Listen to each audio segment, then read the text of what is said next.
में जागे, तब शुभ आशीष मांगे।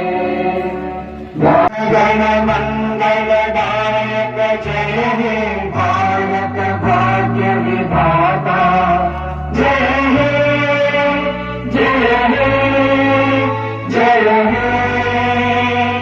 जय जय जय जय हे। बृहस्पतिर्दधातु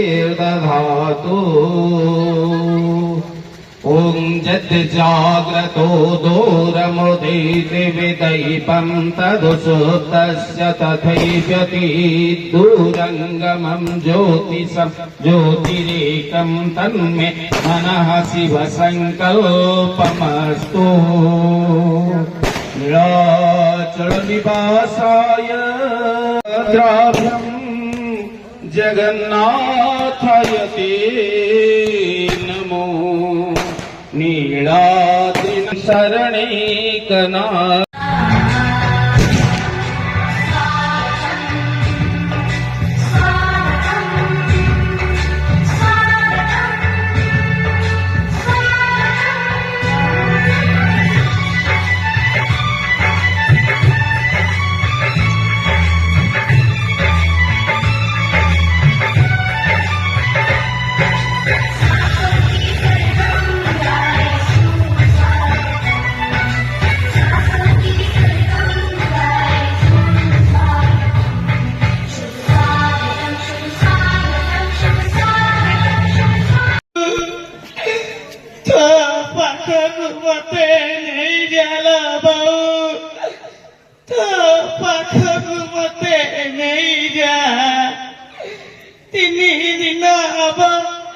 पेट पूरा नाटिए जाइनी लो बहु,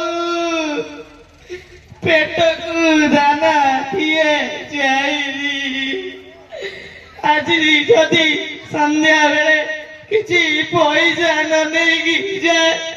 ताले मो पिठी रे गोड़ार चाबुक पार बसिगला। संबोधन करिना ए पर्यंत से होचंती ये अनुष्ठान दीर्घ किछि वर्ष 36 वर्ष शिक्षकता करिथिबा जने व्यक्ति जे कि व्यक्ति है कि नहांती अनुष्का जहां को स्पर्श करे अग्निर उत्ताप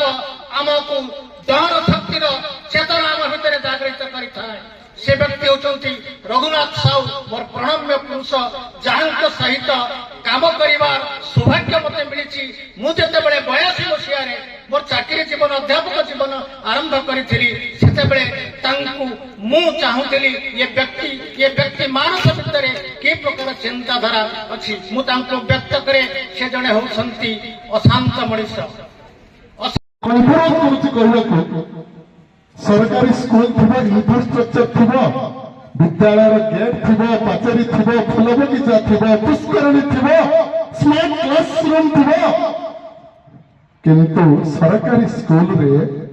जो आवश्यकता अच्छी जो कोमलवती फलप्रसू बगीचा अच्छी तार पुष्प जहां को नहीं आम राष्ट्र गठन में नियोजित करने समान नथिबे। एटा मोर गुरुजी गुरुमा मानू मोर हृदय तटदेश गोटे गोटे प्रश्न आम पाखे सब आम पाखे गुरुजी थे गुरुमा थे सब थे किंतु आगामी दिन आम गोटे आह्वान अच्छी उष्णता तो समस्त कार्यकर्ता को निवेदन रखी आगामी दिन में आम विद्यालय को जो फलप्रसू बगीचार कोमलवती छात्र छात्री आवश्यकता अच्छी जाऊ मानू नहीं आम आगामी दिन भारत वर्ष गठन करवा एक अखंड भारत वर्ष गठन करवा गोटे श्रेष्ठ भारत वर्ष गठन करवा क्या नहीं कि तेणु यह आम आगामी दिन आह्वान हो आशा रखी प्रलंबित करूना अभिभाषण को आशा रखी जो मानकर छाटरे जो मानकर माली आखिरे आज एभली मानव संबल तैयारी जो मानकर टंका पैसा को गणिया सार कहते एमती मानव संबल तैयारी जो मैंने आज एत दुराचार कर संपत्ति टंका को गणिया मनीष गणि पारना आज यंत्रांश लगुच तार कोटी कोटी टंका तार कोटी कोटी साम्राज्य को गणिया अवलोकन करने यंत्रांश आवश्यकता अच्छी कौटू या ଆଣି ସାଜିବାକୁ ପ୍ରୟାସ କରୁଥିବା ଫଳପ୍ରସୂ ବଗିଚାର କୋମଳମତି ଛୋଟ ଛୋଟ ପୁଷ୍ପ ବାଳିକ ବାଳିକା ଏବଂ ଭାରତର ଗାରିମାକୁ ଆହୁରି ପୁନର୍ଜୀବିତ କରିବା ପାଇଁ ଯେଉଁ ଚତୁର୍ଥ ସ୍ତମ୍ଭର ଆବଶ୍ୟକତା ରହିଛି ସମସ୍ତ ସାମ୍ବାଦିକ ବନ୍ଧୁ ସମସ୍ତଙ୍କୁ ଏବଂ ଆୟୋଜିତ ସମସ୍ତଙ୍କୁ ମୋର ହୃଦୟର ତଟଦେଶରୁ ସମସ୍ତଙ୍କୁ ପ୍ରଣାମ। ଖାଲି ପାଠ ପଢାନ୍ତି ନାହିଁ, ପାଠ ପଢିବା ସହିତ ଓସ୍ତାଦ ସଂଗଠନ ସହିତ ଯୋଉ ଶିକ୍ଷକ ମାନେ ଅଛନ୍ତି ସେମାନେ ବସି ଚିନ୍ତା କଲେ ଯେ ଆମ ପିଲାମାନଙ୍କ ଭିତରେ ଥିବା ଯୋଉ ଟ୍ୟାଲେଣ୍ଟ ବିଭିନ୍ନ କରିକୁଲାର ଆକ୍ଟିଭିଟିରେ ତାକୁ ଆଗକୁ ଆଣିବାକୁ ପଡିବ ଏବଂ ସର୍ବସମ୍ମତ ଭାବରେ ଏଇ ଯୋଉ କାର୍ଯ୍ୟକ୍ରମକୁ ନେଲେ ପିଲାମାନେ ତାଙ୍କ ଭିତରେ ଥିବା ବିଭିନ୍ନ କଳା ଯଥା ସଙ୍ଗୀତ, ନୃତ୍ୟ, ଡିବେଟ୍, ଆର୍ଟ, ମନୋରଞ୍ଜନ, ସ୍ପୋର୍ଟସ ବହୁ କଥା ତ ଲୋକାୟତ ରହିଯାଉଥିଲା ପିଲାମାନଙ୍କ ଭିତରେ ପାଠ ପଢା ଭିତରେ ଯୋଉ ଚାପି ହେଇକି ରହିଯାଉଥିଲେ ସେ ମାନସିକତାରୁ ଦୂର କରିବା ପାଇଁ ଯୋଉଭଳି ଭାବରେ ସାରା ରାଜ୍ୟରେ ବିଭିନ୍ନ ସ୍କୁଲରେ ଏହି କାର୍ଯ୍ୟକ୍ରମ କରି ପିଲାମାନଙ୍କ ଭିତରେ ଥିବା ପାଠ ଛଡ଼ା ଅନ୍ୟାନ୍ୟ କରିକୁଲାର ଆକ୍ଟିଭିଟିକୁ ଆଗକୁ ଆଣିବା ପାଇଁ